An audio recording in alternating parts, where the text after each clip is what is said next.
That's good. The 9th of August, Rabbi Levitt, Chofetz Chaim. Okay. So maybe we'll just start from the beginning of Sif Vav. We actually did the first part of Sif Vav, but let's go back to the beginning, and then we'll be able to understand what he says also in the second half, Be'ezus Hashem. Amen. So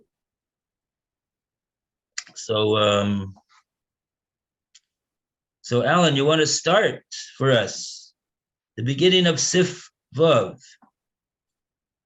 Ach kol zeh haheter de'al yidei shnayim. So which page is it now? Which page is it? 114. 114.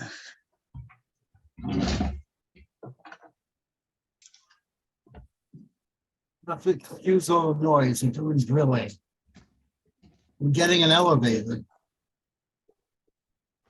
Oh, that's good. Baruch Hashem. Mazel tov. Assisting the sinner. That's what we're up to, assisting the sinner? Yes, that's correct. Right. Okay. A lot of background noise, but I'll do what I can.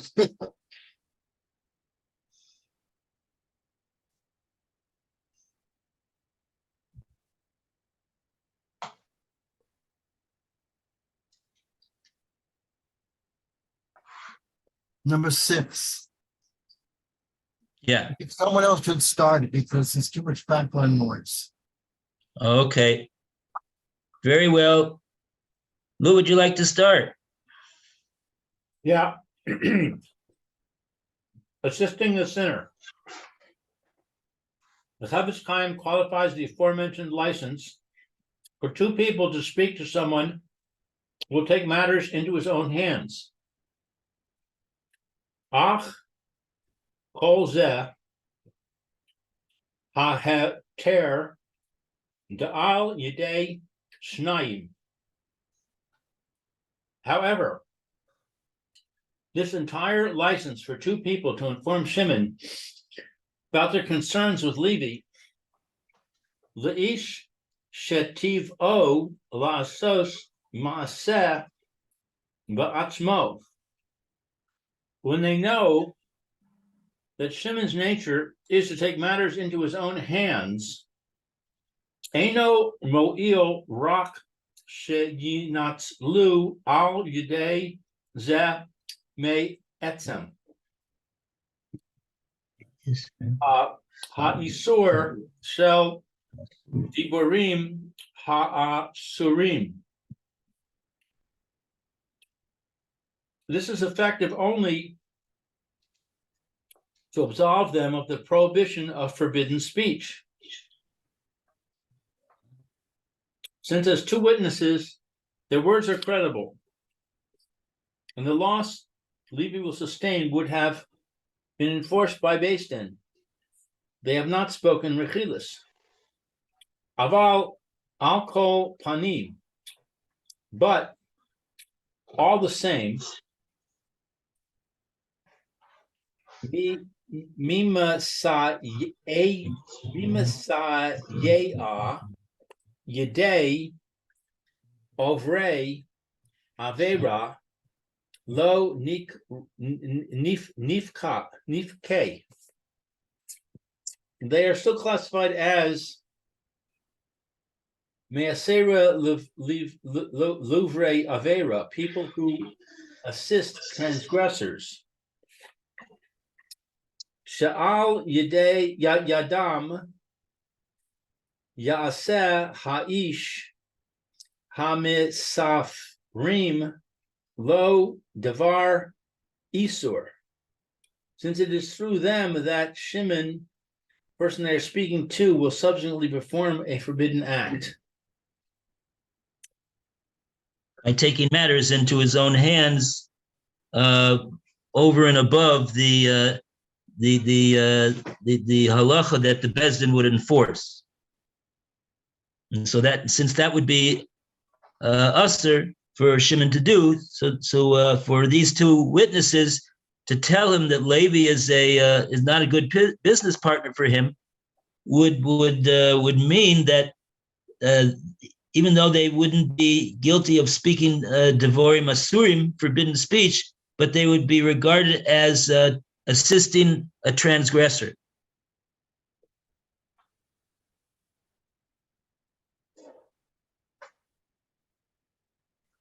So therefore, they would not be allowed to say the words to say this to Shimon altogether. P din.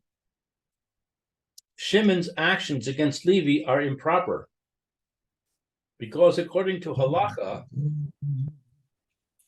asur lo lekabel divrei hen v'la'asos ma'aseh ba'atzmo lahafsid lachavero.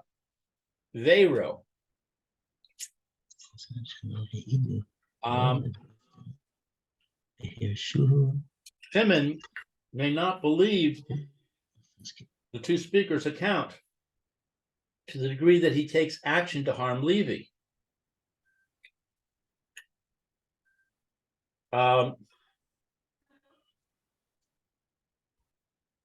There's a footnote that says, in other words, from the perspective of the two informers, they are not causing Levi undue harm because they know that had they testified in the Beis Din, Levi would have in fact suffered the same damage. However, Shimon has no right to act on testimony that was delivered outside of a court, and he may not act without Beis Din's permission. Although ultimately Shimon did not harm Levi more than was halachically allowable, Shimon was not justified to act without Beis Din's authority. His actions are thus objectionable, comparable to someone who intended to eat non-kosher food, but the food turned out to be kosher.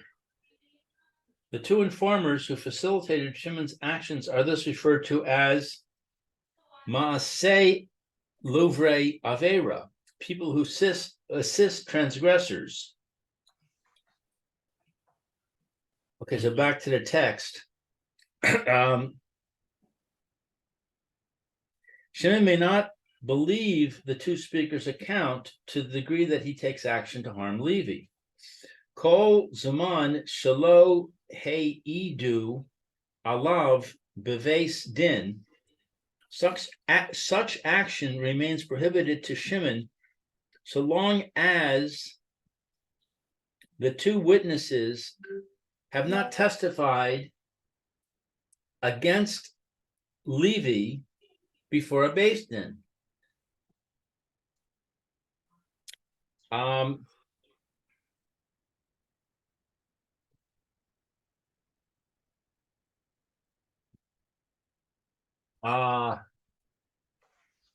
Give me 1 second. My phone is making noise here.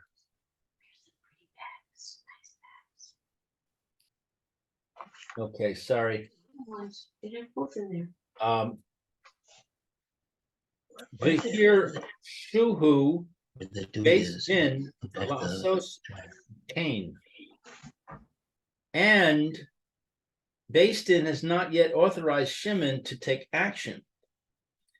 Kamavoar le'el bichlal vav sif tet v'sif yud. As explained above in Klal 6, Sif 9 and 10. Ulavad zeh, and aside from these points we have mentioned, kasher ma'od sheyitzuyar din zeh l'maaseh lahatir. Be'inyan zeh, It is extremely difficult to imagine a scenario in which this halakha can be applied in practice. Milvad delo shechiach sheyis kabeit kol hapiratim. Aside from the fact that it is uncommon for all the prerequisites mentioned in Sif 2 to come together in a single case, de'ein ze matsui klal sheyed'u hamisafrim me atzman mitechila, because it is highly unlikely that the speakers themselves will know from the outset kol chelkei hadinin sheshayach be'inyan zeh, all the various halachas that are relevant to this specific situation at hand. Kedei sheyesha'aru al yedei zeh, in order for them to determine Shema sheyaseh imo poloni al yadai diboran, that what Shimon will do to Levi on the basis of their report, Yaseh imo kedin Torah, will be precisely in accordance with halacha. So they've got to know the halacha, what a court would do, and they got to know Shimon, what he would do, and they got to know what Shimon is going to do is going to be worse. And if they don't know, they can't speak. Al kain yesh lizaher shalo ligalos shum inyan. As such, one should be careful not to share any negative information. Leish shetiv o la'asos ma'aseh ba'atzmo, with a person who has a tendency to take matters into his own hands. Bli reshus mi beis din, without the permission of the beis din. Kedei shalo yilachdu al yado bereshes shel ba'alei ha-lashon. In this way, the speakers will not fall into the snare of Balei Lashon, master of evil speech, due to Shimon's inappropriate actions.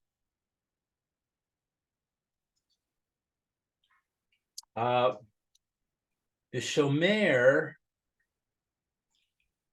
piv ule shono shomer mitzaros nafsho. To such a situation, we can apply the verse, one who guards his mouth and tongue saves his soul from troubles. I would assume that if they know that this person that they're talking to would ask a shaila before he did anything, so then that would be permissible. I mean, because then he's the person's not doing anything on his own. He's not taking the law into his own hands. He's asking das Torah. He's asking a Rav that knows very well the halacha over here, what it is that he would be allowed to do in that situation based upon the information that was given him.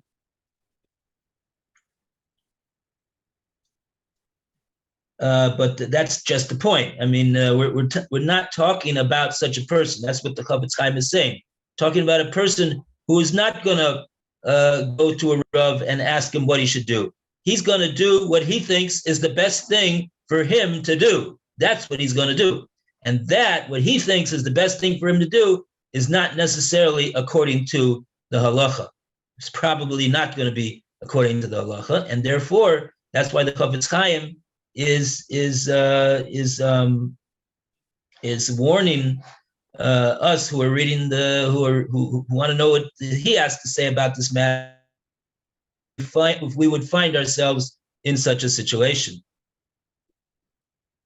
And if we would find ourselves in such a situation, what should we do? Call Rabbi Samet. Because he's an expert in the Sefer Chofetz Chaim and the halachas of Lashon Hara altogether, and this is a large part of his day, I think, from what I understand. He's always involved with this. It's a very big problem, because here you are, you're in a position where that Shimon's gonna suffer, and you feel obligated to do something, but you gotta know so much, be so careful that it's a big difficulty. And most people would just go ahead and tell Shimon, look out, Levi's out to get you. Or look out, Levi's a thief, or Levi's an embezzler, or Levi's whatever. Yeah, so they think that they're doing a good thing by doing that without knowing exactly what the proper thing is to do according to the Torah. But that's exactly the point. If you really want to do the right thing, you got to find out what it is that that the Torah tells you to do, as opposed to what you think would be the right thing to do. This is in these situations, it's not always the case that what a person thinks is the right thing to do is necessarily permissible. That's what the Chofetz Chaim is telling us. So, to the extent that a person really believes that the best thing for him to do, the right thing to do, the proper thing to do, the appropriate thing to do, the et cetera, is to find out what the Torah has to say, what he should do. So, in learning this Sefer, that is probably the biggest. That's probably the biggest takeaway, I think, in my humble opinion. That's the biggest takeaway that you got from the Sefer, because you see, the Chofetz Chaim is saying, well, you got to worry about this, you got to consider that situation, you got to sit there, it's not so simple, and that's not. And even if you fulfilled all the prerequisites, and generally it's not possible to fill all the prerequisites, and by the time he finishes talking, we got the idea that, oh boy, so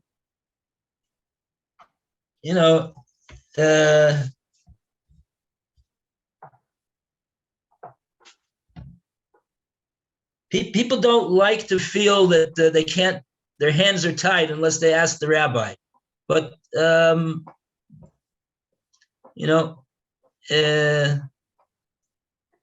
that's the story. That is the story.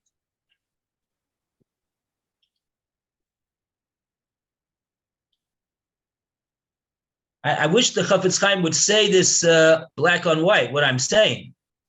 But I sincerely believe that that's what that's what somebody who's learning the Sefer should take away.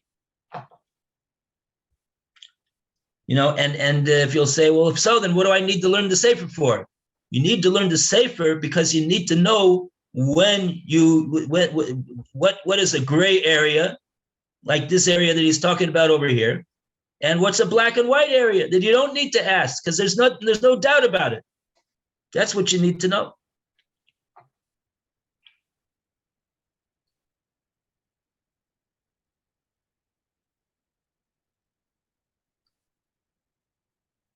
Yeah, that's what I guess I'm saying. I would you see this in contemporary halachic svarim. You see that it says, in this case, tasa shelas chacham. They say, go to a Rav and ask the halacha. You want me to paskin for you? I can't. I'm just the one that's writing this Sefer over here, and there's so many gray areas, and the situation is not so simple, and you need to speak out, from the Rav what it is that the exact case is, because one detail could change the whole psak of the Rav. So, okay.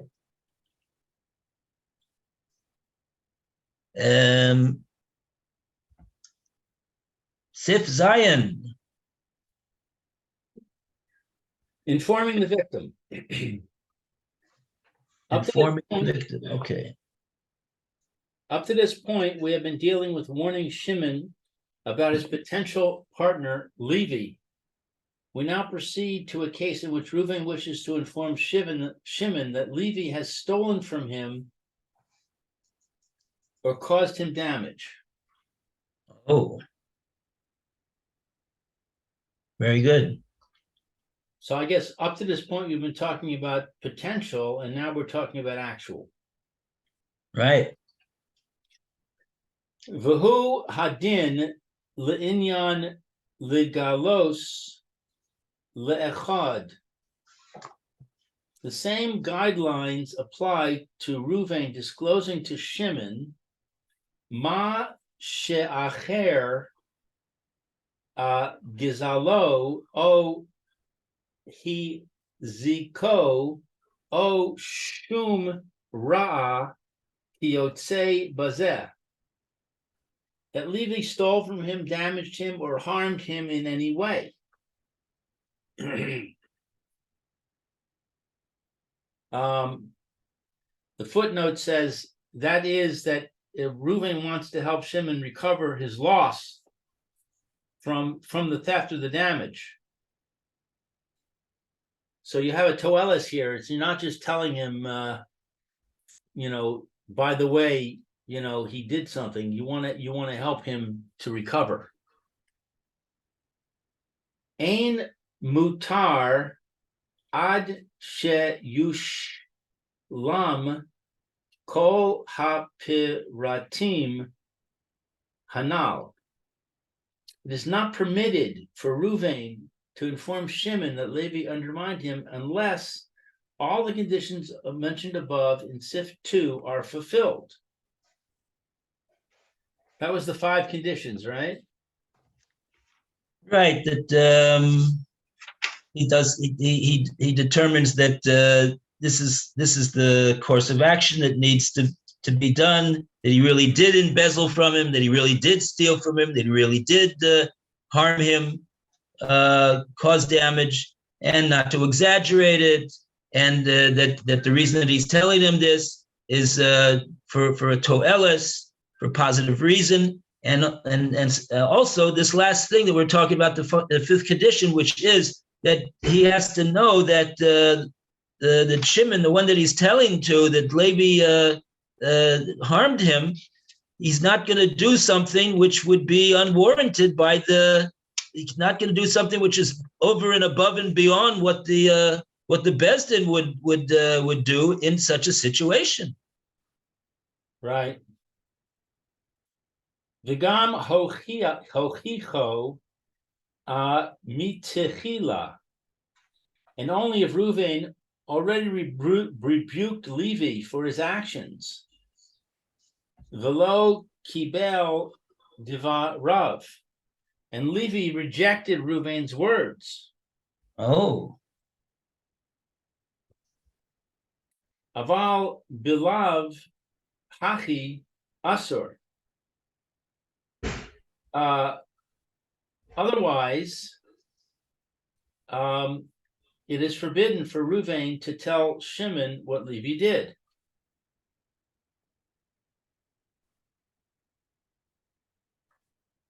I'm assuming that the exceptions that we talked about before are true in this case also, that if he's afraid of Levi, he doesn't have to rebuke him. Yeah. Ukamo shekasavnu el biklal aleph sif gimel. As we have written above in Klal 1 Sif 3. Ayin Sham. Look over there. Uma ma'od yesh lizaher. And now, I'm sorry, and how careful one must be.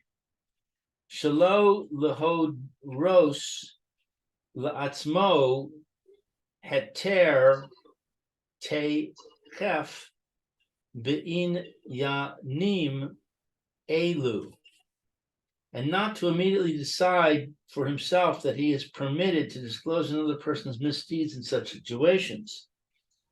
Ad sheyis bonein heitev mitechila. Rather, he may not share his concerns until after he first contemplates the matter thoroughly. Im nish lemu bo hapiratim hanal. Determine whether all the conditions have been satisfied. Dei lav hachi, for if he does not do that, alul ma'od sheyavor al yedei ze lav gamur dir derechilus. It is very likely that by speaking he will be in full-fledged violation of the rechilus prohibition. Wow. So, so let's say Levi's playing ball in the street, and he hits the ball, and it smashes through Shimon's window. Okay, so he caused damage to Shimon, right? Right. And I see this happen. You saw it with your own eyes. See it with Okay. my own eyes. And I go up to Levi and I say, you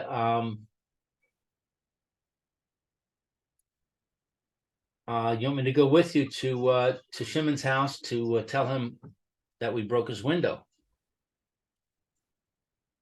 And Levi says, shut up. Mind your own business. So now, I'm thinking maybe I should go tell Shimon that Levi's the one that broke his window, because Shimon should be able to go to Beis Din and make them make Levi pay. Okay. If I suspect that Shimon is going to go punch Levi in the nose because has a tendency to get angry, and he's going to say, "What he did to me? I'm going to get that guy." Then I can't. So then I should go to the Rav and say, "What should I do?" And he'll say, "And what do you think you should do?" No, but he'll say, "No, you're right. You can't do that." Can't. So I just have to leave it. I have to just drop it and not say anything to Shimon and let him suffer the loss. Right. You cannot be the cause of one Jew beating up another Jew. No, you cannot be the cause of that, because there's no justification for that. The only thing that he's got a right to do is get his money back for the window. That's all he's got a right to do. So if I have no suspicion that Shimon is an angry person, is going to go off the handle, then in that case I can tell him.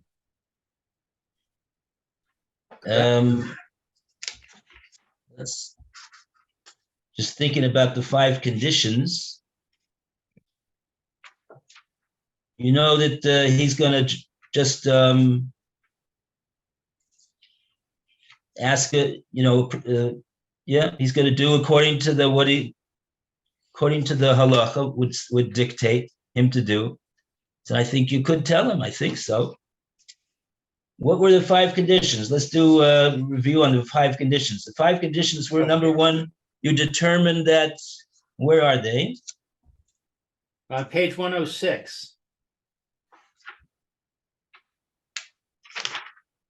You have to be careful that you're right. That was my example. Was you're positive you're right. Right. You have to know for a fact that Jew number 3 caused damage to Jew number 2, which you do know that. You saw that he took the ball and he threw it right through the window. There's no doubt about the fact that he's the one that did it. And you're not going to exaggerate the extent of the damage. That was one of them as well. Your intention is constructive. You want the guy to be able to recover the cost of the window. Right. Okay, that's 3. You don't hate the guy that you're playing ball with. He's your friend. You're not okay. You're not saying this just to get for any ulterior motive that you have, such as you don't like the person, you want to get back at the person, et cetera, et cetera. And number 5, you know about the person that you're going to speak to, that he's not going to go and punch him in the nose, but he's going to just calmly and properly try to get his money back, try to get his damages back. That's all he's going to try to do, which he's certainly allowed to do. Right.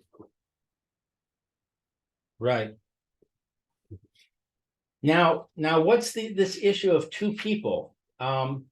Is there any difference if I grab a hold of Well, that's the thing. You go to Beis Din and you're just one witness, so what's going to be? Right. So let's say we're a group of people playing ball, and there's another guy who's my friend. Call him John, and I have the option that I can say to John, let go with me to Shimon, and we'll both tell him that Levi broke his window, or I can just go myself to Shimon. So, what's the difference? The difference would so the difference would be that you could go yourself, but if you have 2 people, so I think we said the difference was that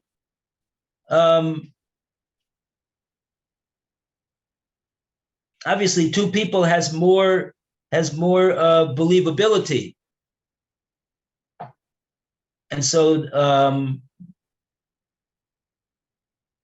they wouldn't be able to go over, even 2 people, like we learned, they wouldn't be able to go over to the guy if he's going to just go and punch the guy in the nose. But it would allow 2 people, hearing from 2 people, I think would allow the person who hears it to act on it, to believe it. I think that would be the difference. Whereas otherwise, he wouldn't really be allowed to believe it, but he would certainly still be able to take steps to protect himself, meaning to recover his loss. That he'd be able to do. But he wouldn't be an issue for him of believing Rechilas. It's complicated. You would be allowed to tell it to him, just like regular Lashon Hara. Lashon Hora that you'd be allowed to tell to a person. Is the person allowed to believe it, what you tell him? No, he's not allowed to believe it. He's only allowed to take the necessary steps to protect himself or recover his loss, et cetera, et cetera. So what's the nafkamina of two people going and telling him that that if he believes what the two people tell him, he's not going to be in violation of Kabbalah's rechilas, of receiving a report of rechilas. I see. I wonder also, because, you're never sure of anything.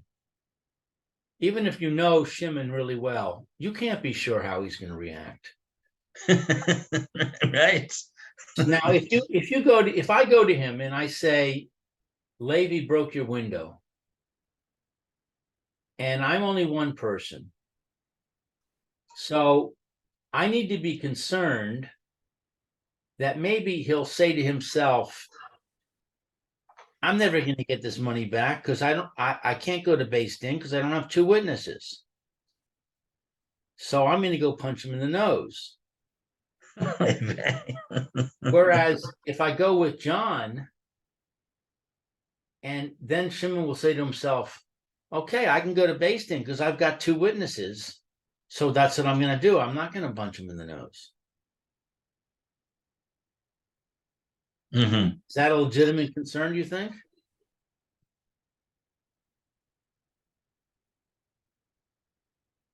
If you have a suffix about whether the person you're telling, you don't know for a fact, you don't know for sure that he's going to punch him in the nose if he hears about this from you, but you could certainly, you wouldn't be surprised if he would do that. And you even entertain a reasonable doubt about the matter. So then, of course, you wouldn't be able to tell him. Yeah. This that we're saying that you wouldn't be able to tell him doesn't mean that you know for a fact that he's going to do that. I don't think so. That's what your question is. What would be if you just have a suffix about the matter? You have a suffix that has a basis to it. You have a suffix that has a basis to it. You